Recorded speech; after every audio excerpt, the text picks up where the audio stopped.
some of the challenges that we've seen, honestly, pretty much I think the only challenge besides maintenance related things where they have to go inside a unit would be collections right now. Up until probably the last 3 to 4 weeks where we really started seeing the CARES Act and the COVID relief come in and started seeing these agencies sending us rental applications to help with tenants and their rent. Up until then, it was collections, just kind of hitting a wall. Their unemployment was on hold. They weren't getting the extra like $600 that they had, approved. So that collections has been the biggest thing. As far as protocols, our offices are still closed by appointment only. As far as move-ins and renewals, we're trying to do most of the renewal signing virtually if we can. Electronically, I'm sorry, if we can. Tours, everything is done virtually. So they will send in their inquiry, and then our virtual assistants, they will send them a link to our YouTube, and then they can get on there and then see Echo actually showing the apartment as she would if they were in person. So actually we've had much success with that across the board, not just at Remington.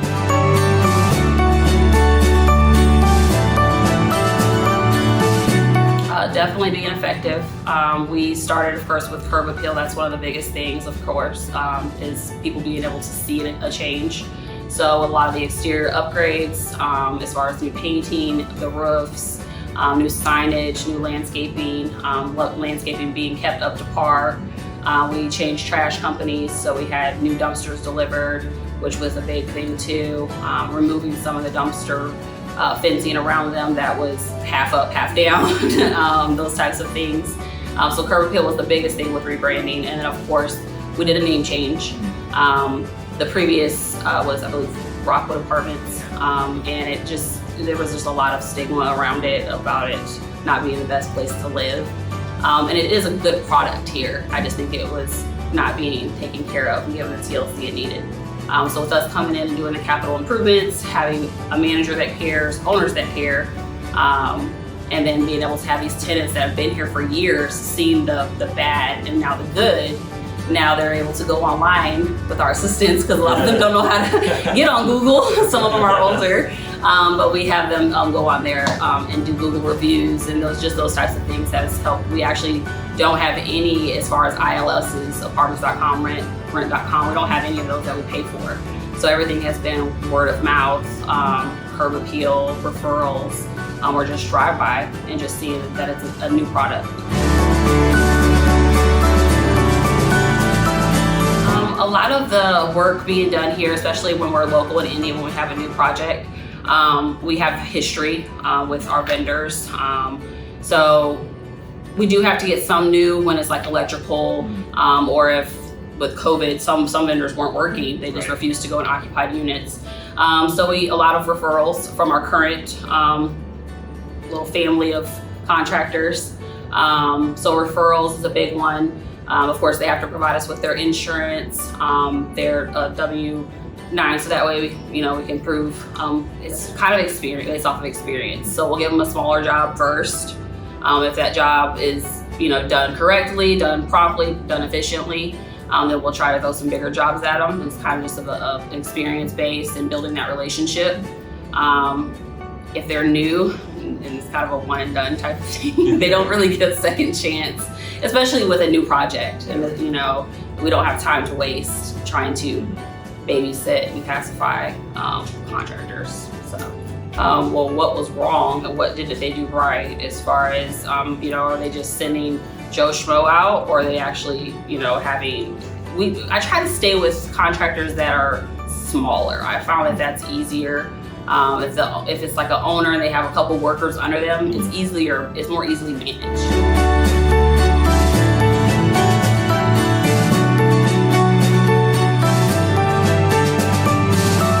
Maintenance and contractors is one of the biggest challenges in property management, real estate altogether. So building those relationships and finding vendors and contractors that you can have long-standing relationships with and trust.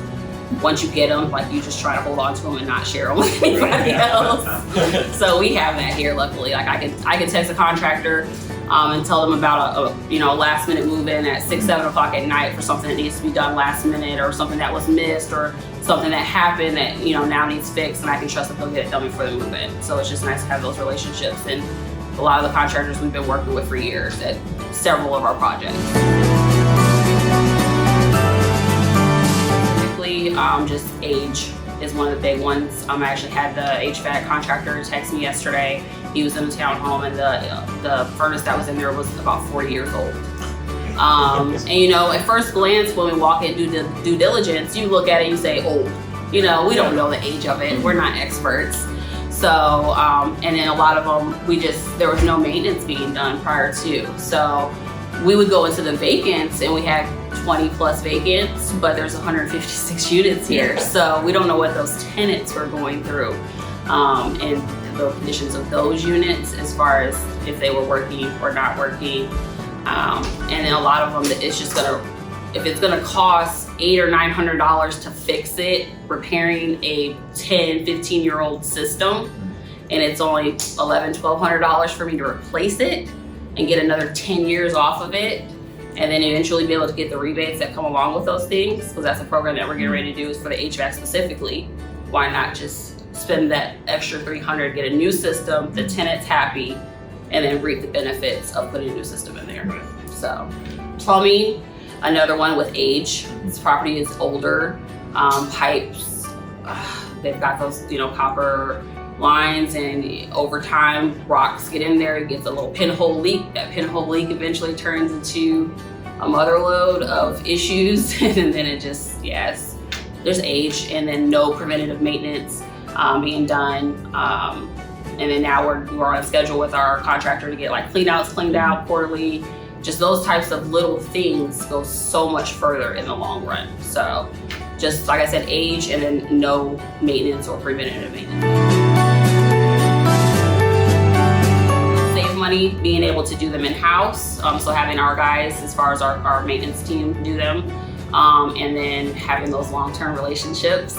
And I'll be honest, telling my contractor I have X amount of money to spend when I really have like a little bit more to spend, and I have got to know how to work them. And if you have those relationships, they want to get the job done. They know that you trust them to give them the job, and I could go choose anybody. Contractors are a dime a dozen. But if I'm trusting you because I know you're going to get it done right, and it's going to save you a little bit of money, why not? Because we had a contractor that did our painting, and he saved us a ton of money. And then I was like, hey, you were able to save us this amount of money. What's the price that you can give me to do all of my common areas? He gave me a bid that was like ridiculously low. And I told him, I said, Steve, I'm gonna be very honest. I'm sorry I said Steve, but Steve, I'm gonna be very honest. I said, that's a little bit too low. I said, you're cheating. At this point, you're cheating yourself. You don't have to do that to get the job. I know your quality of work. Don't sell yourself short. You're an excellent contractor. So it's just having those relationships and being able to, I started as a manager, and now a lot of owners, investors have that, where they've actually been in that field. So I know how to I think I have a little bit of an advantage over some, because I've started in that. I worked for third-party management before, so I've always had the owner's best interest at heart. And now me being an owner, like, that's just something I pride myself on, because I'm always trying to save money where I can. Most of our rent premiums are kind of figured out by Jacob early on. He does a pro forma and sets, I do a market survey before we do it with the due diligence to kind of see what the market is. And then he does his numbers on what, rents are expected to be to, of course, get the investors their best return. So he sets the numbers along with, some of my input from the market. And then as far as the upgrades in the units, it's kind of a base that we have for any project that we have. As far as the two-tone paint, which is kind of what we do in our offices too. Yeah. It's the two-tone paint. It is the cabinets, painting the cabinets, new hardware. Of course, we replace as needed if necessary. But if we can, paint the cabinets, reglaze countertops over replacing, just those types of things go a long way. As you see, the turn from how they look initially to what they are with the two-tone. So